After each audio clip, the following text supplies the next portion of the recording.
Nama saya Ayuning Tias Widari Ramdaniar. Saya biasa dipanggil Tias. Aktivitas saya nggak banyak sih, sama seperti perempuan lainnya. Saat ini saya sebagai Corporate Secretary dari Diesel One Group yang membawahi 14 unit usaha. Dan unit usaha itu macam-macam, multi bisnis banget. Dari mulai spare part alat-alat berat pertambangan, dari mulai BPR, dari mulai koperasi, bahkan saya menjadi salah satu sekretaris di Koperasi Pemasaran Mitra Andalan Indonesia yang berlokasi di Subang, izinnya nasional. Lalu salah satu fungsi sebagai Corporate Secretary adalah Corporate Branding, Government Relation, dan juga CSR.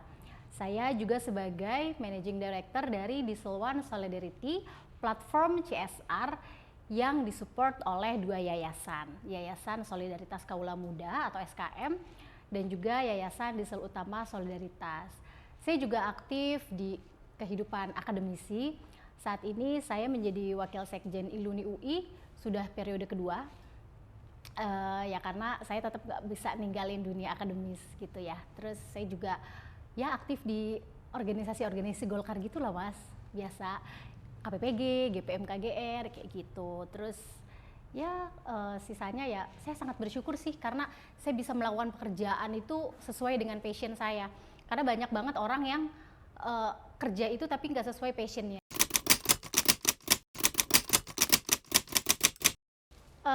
Iya sih, memang ketika kita ngobrol sama orang pasti orang juga bingung ya. Ini oh ada ya lobbyis agensi gitu. Jadi memang awalnya itu saya itu punya cita-cita dari kecil, itu pengen banget jadi agen CIA, agen FBI, MI6 gitu ya. Pokoknya yang kayak gitu-gitulah, KGB. Nah lalu mungkin bagi teman-teman yang pernah nonton film Skandal di Fox Live, itu film tentang Presiden Amerika, tapi justru pemeran utamanya adalah lobbyis, namanya Olivia Pope. Saya terinspirasi dari situ dan saya sangat masuk ke dalam perannya, saya pengen banget seperti itu. Lalu pada saat saya gagal nyalek nih, dan saya juga gagal nih jadi TA komisi, kayak TA fraksi, sorry. Itu tuh kayak saya didorong sama teman-teman saya, yuk kita bikin sesuatu yuk.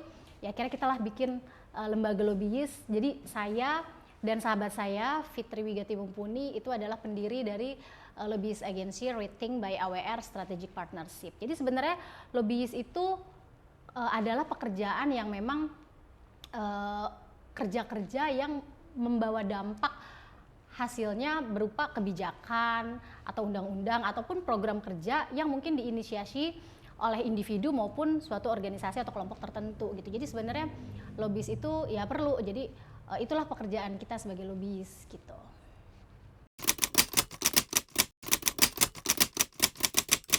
Oke, sebelum ke masalah apa saja yang sudah ditanggulangi, sebenarnya kita harus tahu bahwa apa sih efeknya dari bullying gitu ya. Efek dari bullying itu luar biasa. Jadi kita ketika dilahirkan ke dunia ini, kita memiliki alam bawah sadar.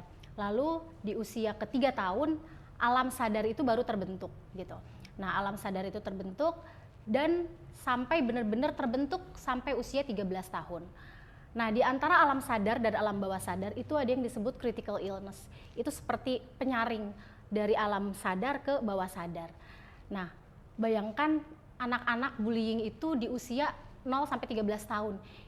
Itu berita baiknya adalah apapun yang kita ajarkan itu tidak akan tersaring, mudah mereka menghafal apa segala. Tapi ketika itu hal yang ternyata beritanya negatif bisa dianggap benar gitu. Jadi dan mungkin ini pertama kalinya ya saya sharing di media publik bahwa saya juga korban bullying dan saya tahu efek dan dampaknya dari bullying itu seperti apa. Orang korban bullying itu apa kebijakan atau langkah-langkah yang dilakukan untuk menentukan keputusan hidupnya itu ternyata sangat dipengaruhi oleh masa lalunya dan itu ya critical illness itu. Jadi efek bullying itu banyak, baik itu terhadap korban maupun pelaku.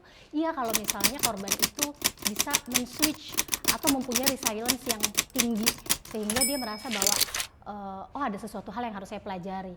Tapi kalau orang itu jadinya dendam kan efeknya jadi nggak bagus dan menimbulkan korban-korban berikutnya gitu. Jadi memang bullying itu udah harus di stop karena itu juga bentuk dari stigma dan diskriminasi terhadap orang, dan itu udah nggak boleh kayak gitu sih. Dan apa aja yang udah saya lakukan itu banyak. Jadi selain terhadap anak-anak saya sendiri, saya juga punya banyak anak. Saya punya banyak anak asuh. Itu benar-benar saya bina, saya ajak ngobrol, dan saya tekankan kepada mereka kalau ada masalah, ada apa-apa yang mungkin sekiranya sulit diceritakan ke orang tua, bisa cerita sama saya. Jadi saya nggak pernah merasa terbebani ketika anak-anak asuh saya itu kontak menceritakan masalah mereka, apapun itu. Karena kita nggak bisa lagi mentolerir satu hal pun bentuk diskriminasi maupun stigma yang ada di masyarakat gitu sih. Terus saya juga ngajak tim, kita ngajar di Yayasan Sri Kandi, volunteeran ya. Jadi itu anak-anak yang sekolahnya gratis dan mereka anak kurang mampu. Sekolahnya di tengah kota tapi isinya cuma 25 orang, itu kelas 1, kelas 2, kelas 3, dan kita rutin seminggu sekali. Jadi ngajarinnya lebih ke soft skill. Karena sepinter apapun orang kan, kalau kita kurang soft skill kan juga nggak akan jadi apa-apa ya. Jadi memang efeknya banyak. Kemudian saya juga ngajak tim juga untuk meningkatkan literasi anak di anak-anak pedagang kaki lima, juga ibu-ibunya, karena orang tuanya juga perlu dididik, Mas. Gitu.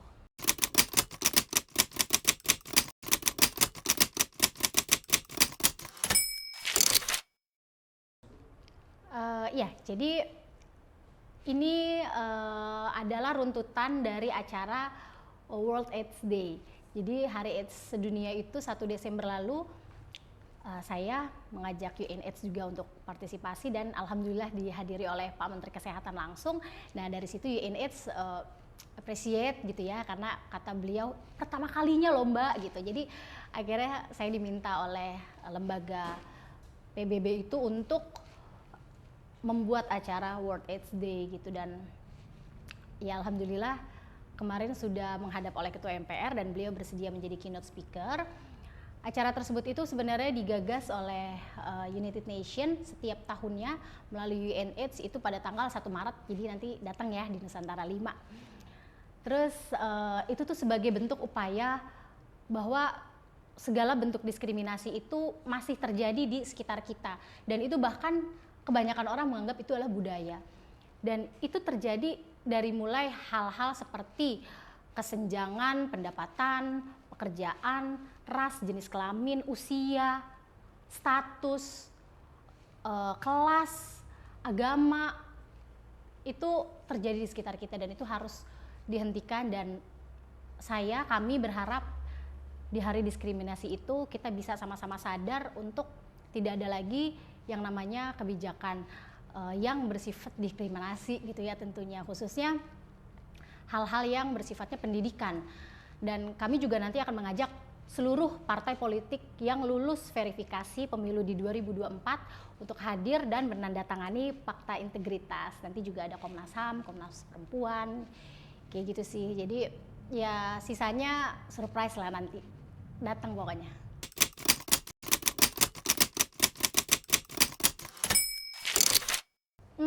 Kalau saya melihat gini, ya udah lebih baik sih dibanding sebelumnya.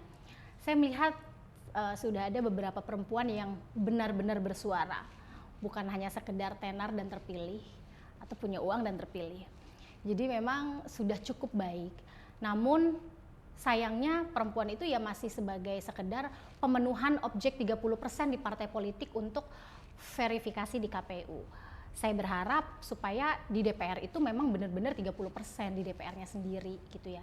Dan keberanian untuk perempuan bersuara di parlemen itu sudah lebih baik dibanding sebelumnya. Ya kita bisa lihat lah teman-teman kita di parlemen seperti Esti, seperti Kasari, seperti Kristina, itu Bu Ida tuh luar biasa. Jadi saya juga surprise waktu saya ke Gorontalo, saya menemani beliau. Itu benar-benar ternyata beliau itu engagement sekali dengan kaum-kaum marginal. Itu yang nggak pernah saya lihat gitu. Jadi saya benar-benar someday saya akan bikin kegiatan sosialisasi AIDS di Gorontalo, pokoknya yang tentang seputar kesehatan gitu.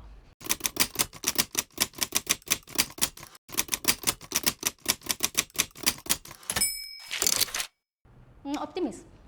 Karena yang penting adalah seperti SDGs nomor 17, partnership for the goals. Karena dengan melakukan kemitraan atau kolaborasi dengan semua pihak, saya yakin semua tujuan pasti bisa tercapai dan yang paling penting berkelanjutan. Saya yakin banget. Apalagi SDGs itu ketika keluar tahun 2015, pemerintah juga kan langsung membuat peraturan presiden dan peraturan menteri. Jadi saya yakin banget deh.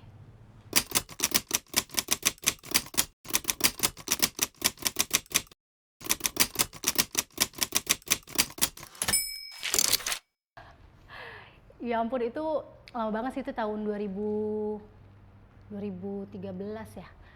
Ya itulah pertengahan. Jadi waktu itu saya punya perusahaan IO tahun 2012 gitu ya.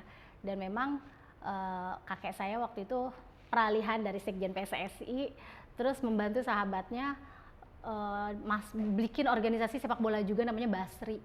Saya lupa nama singkatannya apa.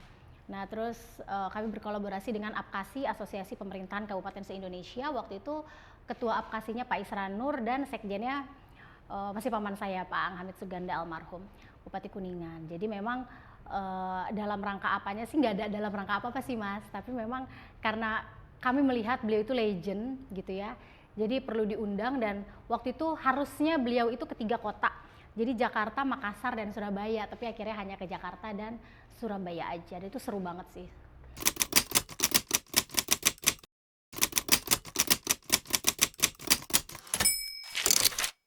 Kehidupan politik saya di Golkar so-so. Jadi yang penting kalau saya prinsipnya gini, saya bersyukur, saya selalu mengambil apa-apa itu dari sisi yang berbeda atau sisi yang positif. Saya bersyukur di sisi lain saya tidak menjadi sebagai pengurus dari Partai Golkar secara langsung, namun saya kader Golkar. Kenapa? Karena dengan tidak menjadi pengurus, saya justru lebih leluasa untuk bergerak kemanapun gitu. Dan yang paling penting adalah saya bisa menjadi kader yang memiliki nama baik yang bagus dan membanggakan bagi Partai Golkar gitu. Sehingga minimalnya ya nggak bikin malu lah Mas gitu punya kader kayak saya gitu ya. Jadi saya memang saat ini sedang lebih fokus memperbesar kapasitas saya untuk lebih banyak lagi belajar. Apapun yang saya bisa pelajari, hal-hal baru saya terus pelajari. Kenapa? Karena dunia itu terus berubah dan saya harus adaptif dan saya harus siap dengan itu gitu. Dan pengetahuan juga kan kita harus update terus. Jadi kehidupan saya di Golkar yang pasti saya ingin bisa membuat Golkar itu bangga memiliki kader seperti saya. Target saya yang pasti mungkin sama seperti yang lainnya ya, ingin memiliki target di posisi eksekutif maupun di legislatif gitu. Karena apa? Walau bagaimanapun kita melakukan kebaikan sebaik apapun atau sebesar apapun, lebih berasa efeknya ketika kita berada di posisi sebagai pengambil kebijakan, baik itu di eksekutif maupun legislatif gitu.